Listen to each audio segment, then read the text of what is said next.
greatness never gets old. We lock on the mics and discuss hot topics. Got you sweating like you're walking through the tropics. Rocking with the best duo, Adam A. And right next to him be the man Steve J. Touche if you're getting plays, cause I get a lot too. So let's represent the whole crew. You know, and they'll fix it up. So you was like 13 when you got the key to your barber? Nah, this like 2 years in. So we're 2 years in, it's like 15. 15. Yeah, 15. How long did you work there? So it was crazy, man, because a lot of people knew me on Belmont, and the barbershops knew me as a client, not a barber. So there was a couple shops, like a good amount of shops, like Willimantic type shit. You know, I worked there for like a year. Then I worked somewhere on the other side of Patterson because Danny ended up opening up his own shop somewhere else. He sold community barbershop to Leonard. I worked with him. But then, like, one day, I guess I was cutting late. He didn't like it. He drove by. I was a brat about it. He sent me, he went in, he goes, damn, you cutting after hours? And I was like, hey, I got to cut him, bro. I didn't cut nobody all day. He got mad at me. So I packed up my shit and left instead of talking to him. I ended up going back to community, but then I ended up going, this guy opened up a shop down the street called Master Cuts, ended up working there. I met my boy Sharif. He taught me some things. And then I just started moving around a lot, and everywhere I moved around, it was like a black shop, Spanish shop, white, whatever. I learned different things. And then like one day, like, this goes back to my stepdad now.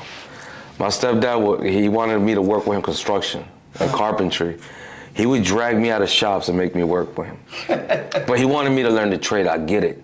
But then there was one day me and him got into an argument because I woke up extra early. We were supposed to do a job, and I woke up mad early, and I said, nah. Like, I snuck out the house to walk all the way to the shop where Danny was, and that's where I was at. And that was like 5.5 miles I walked. And I left an hour before my stepdad even got up. My stepdad goes straight to the shop when he gets up, tries to drag me out. I was like, I'm not going nowhere. So he goes, you out the fucking house. So when I get home, I see my stuff packed. I look at him, and I wasn't a bad kid per se, but the fact that it's like, this is my passion. I love what I do. Let me learn this. Like, I'm not even getting paid. I know you're teaching me to trade, but you're not even paying me, you know? So I yelled at him. I was like, I'll get the fuck out the house then. He was surprised because I don't curse in front of him. He was straight. Like, one time I had earrings, bro. He snatched some shits off my ear. Like, he was strict. So I said, I'll get out. Fuck you. So I took all the bags that he put, I threw them down the basement, and I was gonna stay in the basement so I could find someone to pick me up. And that's when my mom, she like had my back. She was like, no, hey, Rubin ain't going nowhere. He's not on the street. He's learning how to do barbering. Right. You know, he's not out selling drugs. He's not doing so this. So you thought you was out there doing bad stuff? Nah, it's just, I understand. So even when I was in high school, my own guidance counselors used to tell me, damn, you want to be a barber? Like, they would be like, you want to be a barber? There's no, but the reason is because every shop I worked, I was in the hood. Right. You know, so I get it, but that didn't mean anything. I had a lot of good people come to me, you know what I mean? Like, they just didn't understand it. And when on my stepfather's side, it was more like he just wanted me to learn the trade, because he thought if I learned the trade, I'd be successful growing up. So I appreciate that. It's just not what I wanted to do.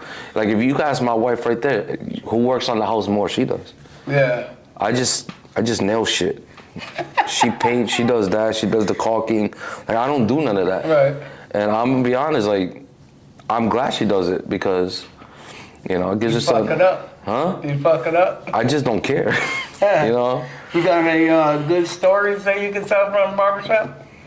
Like when you was younger at the barbershop? Any crazy shit? A lot of fight. So when I tell you community barbershop was like the movie Barbershop, bro. Like, it was fun, but it was emotional.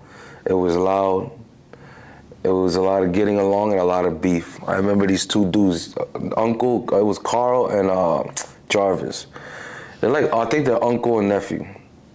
And they bet on a dice game, and I think Jarvis owed him a couple bucks, and he was like, yo, where my money at? This and like right in front of clients. It was a Saturday or a Friday. It was a busy ass day. And Leonard's right here. Leonard's telling me, like, I'm over here getting nervous because I'm a kid, you know? These are grown men, and they getting serious. I'm talking about Jarvis, like, you ain't gonna get nothing. I give it to you when I give it to you. And Carl, he's the bigger, older dude. He's like in his late 30s. He's like, what you said, bro? I'll take it out your pocket right now. He goes, put your hand in my pocket. And they kept going talking slick back and forth. And then Carl dove in his pocket, Jarvis threw a punch. Carl ducked it, picked his ass up, slammed him on his head. Oh shit! It's like this was normal though, cause Leonard, the owner, looked at, because they're all related. Leonard looked at me and goes, "You're good, relax." Like it was normal. And yo, he told all the customers, "Come back later," and they all came back. But then he goes, "We gotta let him fight, bro." And they started fighting for like 5 minutes. They hugged and made up, like they were good. Like that was crazy working there. What else? Maybe recently, I don't know. Like in my shop now, I run a more business minded, so you're not gonna hear a lot of stories. But like, yeah, it was like the hood shops I worked at. I've been in a shop where someone was outside. We were all chilling outside. It was like spring or summer. It was like late spring, and car rolls by, boom, somebody shooting. And we're all just ducking under cars. It's like I was always at the wrong place at the wrong time. Like I wasn't involved in none of this. It's crazy because you'd be surprised how many people protect their barber. I used to go to this liquor store slash. The barber die, you don't get a good cut. I used to go to this liquor store on Temple North 7th, I think. It was like a bar slash liquor store with some of my clients. I drank young, I ain't gonna lie. This was when I was like 17, 18. And I used to go with them, and bro, they'll get a phone call, yo, these dudes, so it was up the hill and down the hill. Be like, yo, these dudes from down the hill coming up right now. And then my boys would be like, Rubin, stay here, bro, stay here. And they'll like freaking protect me from not happening to me, and then they'll just go outside and there's shots. And I'm not bragging about it because it was the saddest thing, because there was times little kids got like hit, stuff like that, Yeah. That didn't happen a lot, that happened once. And it scared the shit out of me. I'm not gonna lie. Violence isn't good, kid. It's not. No, like I'm not bragging about any of this. This scared me because I was never that guy. I was never a tough guy like that. I was probably one of those guys that acted tough, but I wasn't a tough guy, bro. Right. So you went to Connecticut when you were 21? Yeah. Did you go to school for barber? To get my license. Yeah, in Waterbury. What's that like? 1,500 hours in school, and then you take the state board and you become a licensed barber. Is it easy? Not to learn how to cut hair. Right. It really isn't hard. Cutting hair takes time anyways. Right? Yeah. You can't get a good haircut at once, right? The school I went to. Yeah, the school I went to in Waterbury. The good thing about it was, my boy Gary had a shop next door. So even though I knew how to cut hair a little bit, I picked up a lot of stuff from these guys. Noel, George, John, I forgot the other guy's name. But yeah, I picked up a lot of stuff from them guys, and it's funny because since I knew a lot, Gary would be like, "Look, help me out. I'll help you out. Teach them how to cut some hair, and like people coming in." So I was like kind of the unsung instructor. Yeah. But I still had to be a student though. That I had, I still had to do what I had to do to pass. But it was fun, bro. But most schools outside of that will not teach you anything. They get you prepared to take the state board, and you might graduate 90% of the time not knowing shit about barbering. What do you got to do to pass the state board? Get a 70 or higher. What do you got to do? Like, you got to cut? It's just a written test in Connecticut. In Connecticut, it's a written test. So you could just go in there and take it? No offense, my wife's a licensed barber. And she sucks. No, she's just learning how to cut hair. No, but she did apprenticeship though, so she did it through me. Yeah, we're just playing. Yeah, we're playing. Because she's right there. But where did you work when you came down here? Did you work at a shop? So when I moved from Willimantic to Jewish City, because I met my wife, we worked at Lowe's Distribution. What a place to go from Willimantic to Jewish City. Yeah. Yeah. Did you cut hair when you were in Willimantic? Nah. I was working at FedEx, and then I got a job at Lowe's. So you moved to Jewish City. Nobody knows what Jewish City is. It's Griswold. It's Griswold, yeah. Yeah, more or less. The ghetto part, which I don't get, man. Go to Patterson if you've never been outside Jewish City, and you'll think Jewish City is like fucking Bel Air. If you sneeze, you miss Jewish City. Yeah. You know what I'm saying? You blink, you're done. That's it. You're out of there.